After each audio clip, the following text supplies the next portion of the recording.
2016 সালে রীতিমতো আলোড়ন সৃষ্টি করেছিল Walt ডিজনির animation cinema Moana.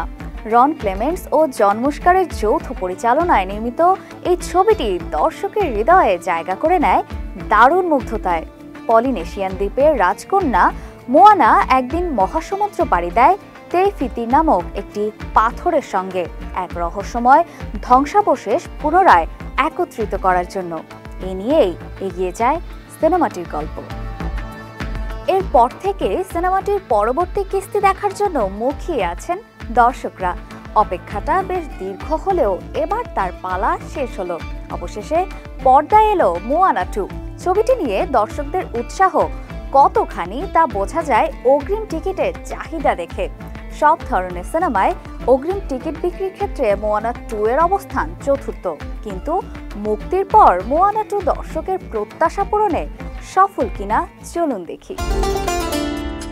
Walt ডিজনির animated movie Moana মুক্তির পরপরই বিশ্বজুড়ে ঝড় তুলেছিল।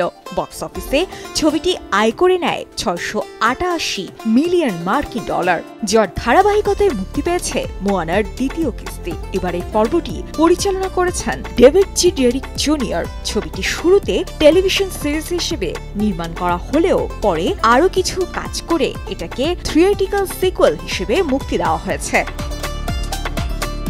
মোয়ানা 2-তে এবারও মোয়ানা চরিত্রে কণ্ঠ দিয়েছেন আওলি ক্রাভালিও এবং মাউরি চরিত্রে কণ্ঠ দিয়েছেন ডুয়াইন জনসন। গেল 17 নভেম্বর যুক্তরাষ্ট্রে মুক্তি পেয়েছে সিনেমাটি। তবে মুক্তির আগে থেকেই বিশ্বব্যাপী সাড়া ফেলে দিয়েছে মোয়ানা 2।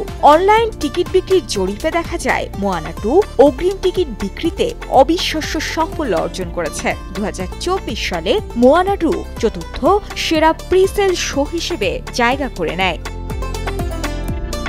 এবারের পর্বে মজা ও অ্যাকশনে ভরপুর গল্পে সমুদ্রে আরেকটি অ্যাডভেঞ্চারের জন্য প্রস্তুত হতে দেখা গেছে মোয়ানাকে। সেই সঙ্গে অসাধারণ অ্যানিমেশনে পানির দৃশ্য ফুটিয়ে তোলা হয়েছে। মোয়ানাকে হাঙ্গরির সামনেও পড়তে দেখা গেছে। তবে সিনেমাটি মুক্তির পর থেকেই উই আর ব্যাক গানটি দর্শকদের মাঝে দারুণ সাড়া ফেলে দিয়েছে।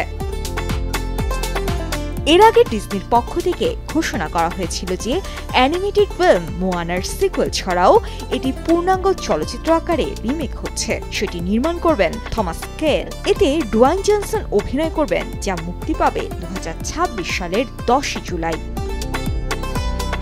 শাজি ইসলাম, কালের কণ্ঠ।